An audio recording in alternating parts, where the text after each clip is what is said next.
Hello, game developers, and welcome back to another exciting episode of Game On. I am your host, Todd Kerpelman, on the Play Games Developer Relations team, and we're going to jump right into this week's episode.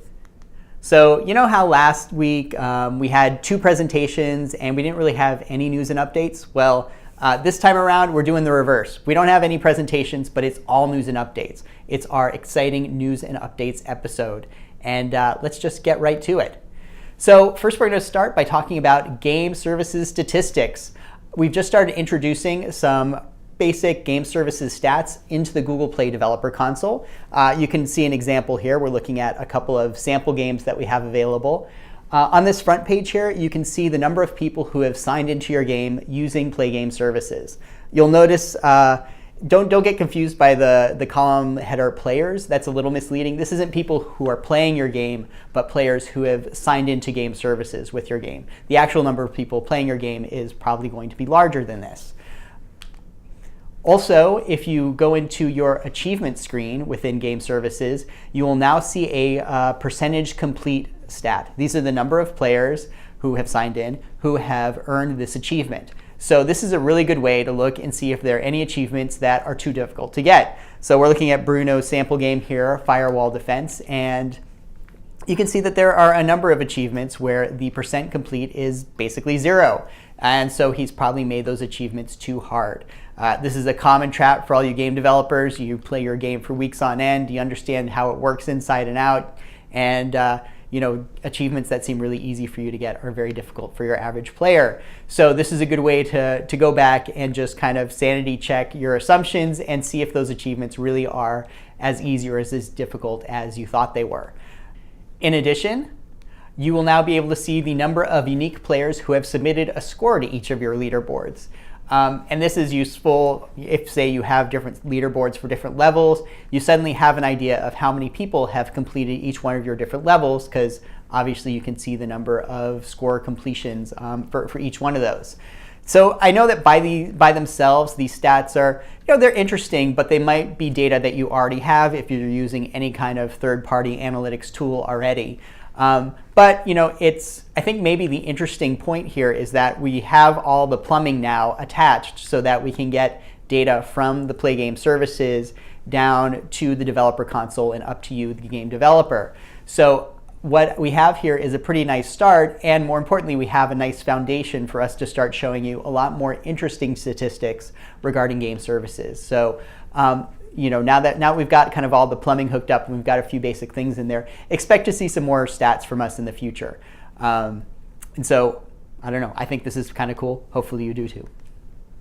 In addition, we've just launched Game Insights on the developer console. We call it Game Insights because mistakes that you're making sounds kind of negative, but that's kind of what these are. These are our way of alerting you to errors in your game that you might not notice as a developer.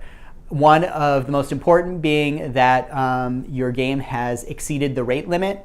For some reason, you're calling achievements.increment too often, or there's some bug in your program that's calling some method on a loop that it shouldn't be.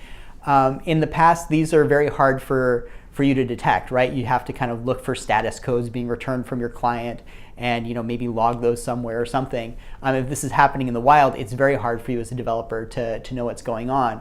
So now if we notice that your app is getting throttled, we immediately give you an alert in the developer console. So look for those. In addition, you can look for, I think probably our most common error that we see happening with game developers is that you've published an update to your game, but you forgot to hit publish in the game services section.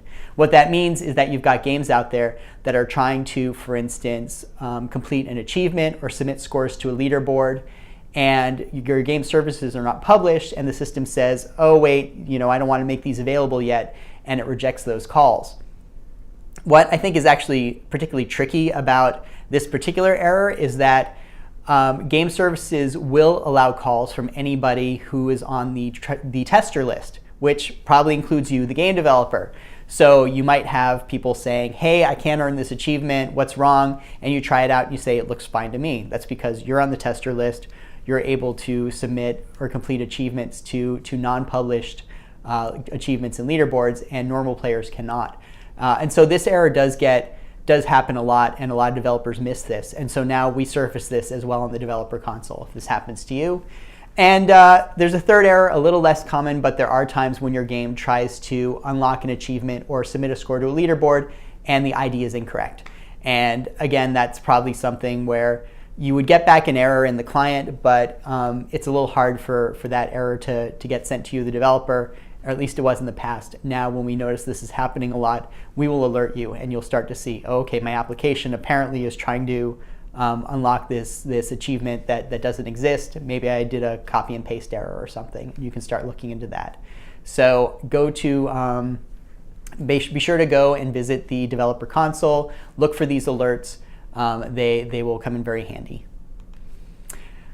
In addition, we are now giving you twice the cloud. So we have this service, Cloud Save, generally designed for games, which is a very simple, hey, just save my data to the cloud, load it somewhere else. It's great if you've got developers or if you've got players that are playing your game on multiple devices. They can carry their progress from one device to the next. And in the past, we had 4 slots of 128K available to you. And now, check out these effects. Bam! We're moving to 4 slots of 256K each. So that's twice the cloud. That's 1,024K total. Hopefully that's enough for you to save a pretty decent save game file. So make use of that.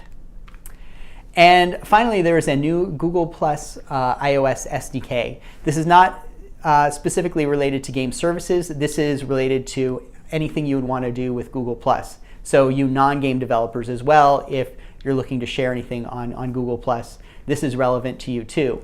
There are a number of enhancements to this SDK, but the biggest thing you'll notice is the native share box.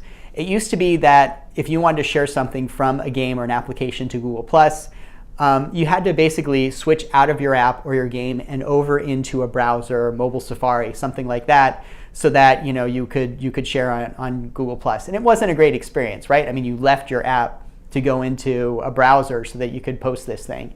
So now the new experience, ooh, got some more effects there, is much nicer. This is a native share box, so it basically pops up within your application. The user doesn't have to leave it. They don't have to swap out, and they can share directly through Google Plus from there. In addition, this native share box has some features that let you upload and share a photo or a video. This is great for you game developers. You can take a screenshot of your game and you can add that in to the native share box and share right there. So it makes for a much more interesting post when someone can share exactly the cool thing that's happening in their game when they share this stuff. So we will update our sample code to show you how to do that. Make sure to view the Google Plus documentation. It basically gives you all the code snippets you'll need to get that working. Also watch out, by the way, there are I think 4 new frameworks that you're going to have to add into your application that you didn't have to before. Again, all of that is available on the Google Plus documentation side of things. So if you want more information, you can check that out. And I believe that concludes this week's episode of Game On. Go to your developer console, check out those stats. I think it's pretty interesting, and we will see you in a couple weeks. Thanks, game developers.